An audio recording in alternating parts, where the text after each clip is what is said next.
오늘은 요한복음 19장 16절부터 18절까지 말씀을 함께 나눠보겠습니다. 요한복음 19장 16절부터 18절까지 말씀을 제가 봉독해 드리겠습니다.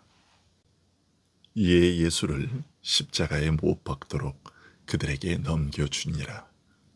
그들이 예수를 맡음에 예수께서 자기의 십자가를 지시고 해골, 히브리 말로 골고다라 하는 곳에 나가시니 그들이 거기서 예수를 십자가에 못 박을세 다른 두 사람도 그와 함께 좌우편에 못 박으니 예수는 가운데에 있더라.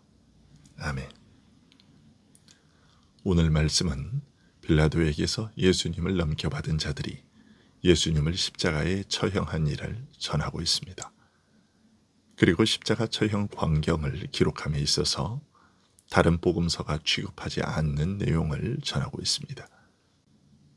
예수님께서는 십자가 처형의 관행에 따라 자신이 못 박힐 십자가를 친히 지시고 골고다, 곧 죄와 죽음의 저주를 떠올리게 하는 해골의 곳으로 가셨습니다.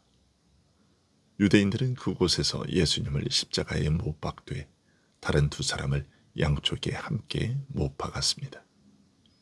두 강도를 좌우에 두고 십자가에 못 박히신 예수님의 모습은 분명히 저들이 예수님의 죽음을 욕보이고자 한 것이었습니다. 그러나 그들이 어떻게 짐작이나 했겠습니까? 좌우에 강도를 거느리고 죽으시는 예수님의 죽음이 사실은 강도와 같이 흉악한 죄인을 천국으로 인도하는 죽음이었다는 것을 말이지요. 죽어마땅한 죄인의 죄값을 대신 치러 그로 하여금 영생에 들어가게 하는 죽음이었던 것입니다.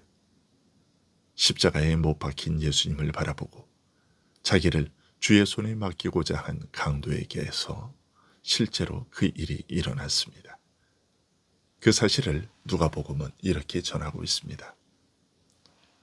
우리는 우리가 행한 일에 상당한 보응을 받는 것이니 이에 당연하거니와 이 사람이 행한 것은 옳지 않은 것이 없느니라 하고 이르되 예수여 당신의 나라에 임하실 때에 나를 기억하소서 하니 예수께서 이르시되 내가 진실로 네게 이르노니 오늘 네가 나와 함께 낙원에 있으리라 하시니라.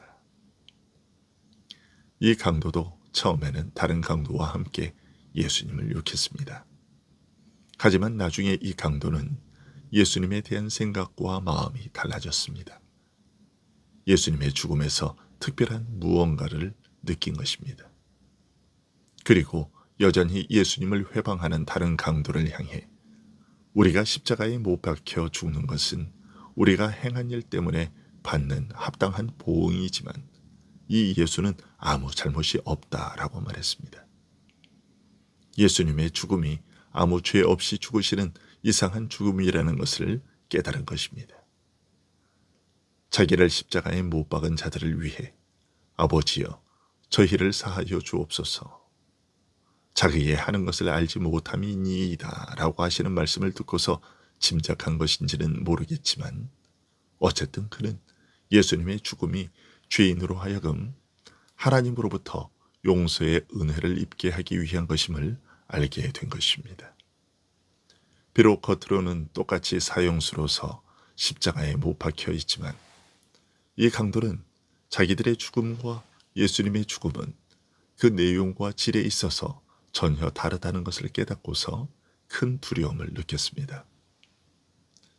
예수님의 의로운 죽음 앞에서 먼저 그는 죄 많은 자신의 모습을 보게 되었습니다.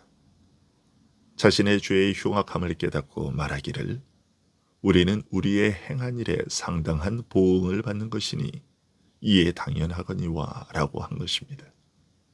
그리하여 아직도 이 사실을 깨닫지 못하고 여전히 예수님을 회방하는 다른 강도를 향해 네가 하나님을 두려워 아니하느냐라고 책망했습니다. 그리고 이 강도는 주님의 죽음에서 죄인을 살리시는 하나님의 사랑과 은혜에 무지하여 주를 회방한 자신의 불신앙을 깨닫고서 두려움만 느낀 것이 아니었습니다.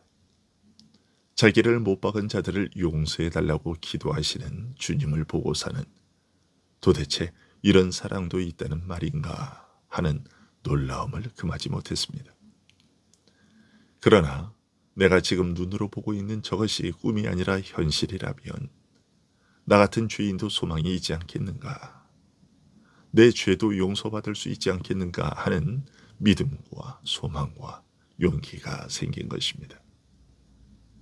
이에 그 강도는 예수여, 당신의 나라에 임하실 때에 나를 기억하소서라고 간구했습니다. 예수님의 죽음의 의미와 그 안에 담긴 하나님의 사랑이 그 강도의 마음속에 분명해짐과 더불어 이 믿음과 소망은 더욱 강해졌고 이런 믿음을 따라 고백한 것입니다.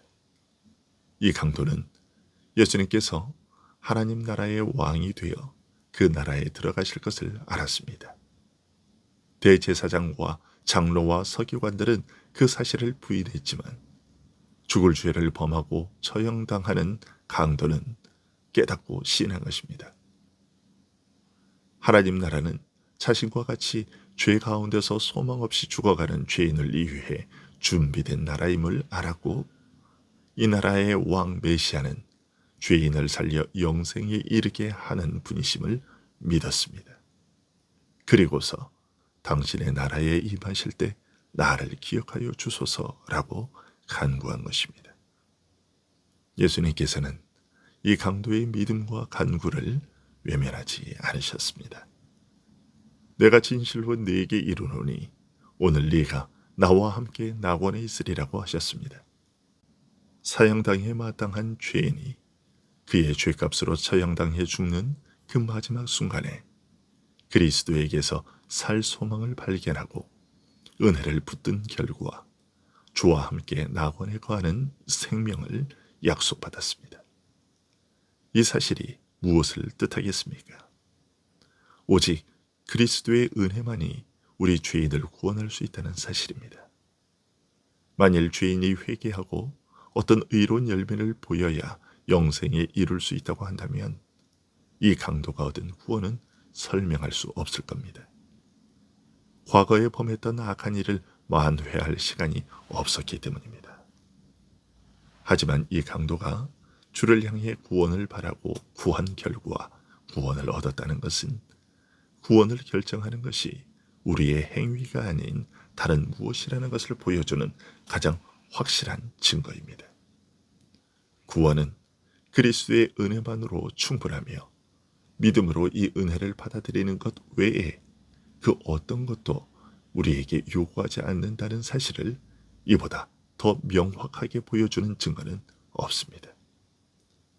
믿는 자에게서 나타나는 거룩한 변화조차도 오직 이 은혜가 우리에게서 맺는 열매일 뿐입니다. 열매는 그 나무의 본질을 나타내므로 우리가 그리스도에게 속한 자요 그의 생명이 우리 안에서 역사하고 있음을 나타내는 증거입니다. 하지만 그렇다고 해서 성도의 거룩한 행실이 구원의 근거가 되거나 보탬이 되는 것은 아닙니다. 우리의 거룩한 행실 때문에 구원 얻는 것이 아닌 것입니다. 십자가에 못 박히신 때에 일어난 이 일은 두 흉악범을 좌우에 거느리고 죽으신 예수님의 죽음이 믿음으로 주를 바라보는 흉악범의 죄를 친히 담당하시고 그를 영생으로 인도하는 죽음인 것을 온 천하에 드러낸 증거입니다. 주님을 끝까지 불신하여 부인하는 죄인과 마지막 순간에라도 주님에게서 소망을 발견하고 그가 베푸시는 은혜를 붙드는 자의 결국이 각각 어떠한지를 보여주는 증거였습니다. 이런 의미에서 장차 땅에서 진행될 역사의 본질이 무엇인지를 보여주는 사건이었기도 합니다. 즉, 이 세상의 역사는 그리스도를 믿음으로 영접하고 영접하지 않음에 따라 모든 사람의 영생과 멸망이 결정되는 역사가 된다는 것을 선명하게 드러내는 사건이었던 것입니다. 기도하겠습니다.